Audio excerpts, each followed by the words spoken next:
Years ago, my husband and I were introduced to this particular church ministry by some family members. We fell in love with that ministry and we joined the church, and while we were there, we learned a lot. There was one particular brother who acted like he didn't really care for my husband. It didn't matter if it was after church or men's fellowship. If he was laughing and talking with the other brethren and my husband walked up, he stopped. My husband tried to engage in any small talk with him. He was all militant. He was somebody who was in leadership and had a little money. Meanwhile, my husband and I were driving a green Dodge Caravan with Walmart hubcaps, a crack in the windshield, and our struts were going bad. Kind of talked to, maybe he thought that he was just better than us. Excuse me. So during our time there, we just respected the fact that our Walmart behinds didn't have any place in the life of Louis Vuitton. Our family eventually moved to another town, but 10 years later, we eventually found out why that brother was acting so funny. One of the family members who introduced us to that church came to visit me one day.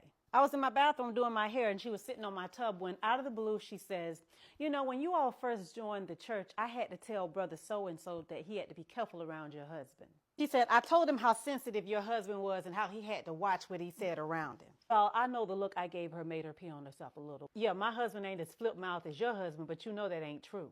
She kind of gave me a deer stuck in headlight look, and then the topic of conversation awkwardly changed. I said all of that to say this. Sometimes it be your own people. Sometimes it helps to just go to the person and say, "Hey sis, hey bro, did I do something to offend you? Because the way you're acting is kind of offending me." And I think we'd all be surprised at what we discover. We automatically assumed that he thought that he was better than us.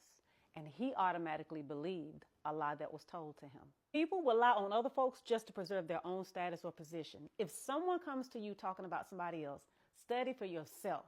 And if you still feel like that person is acting funny, pull a Mark 18 and 15 and go talk to them. Because folks will have you looking at each other crazy just so that they can hide their own crazy. Ask me how I know.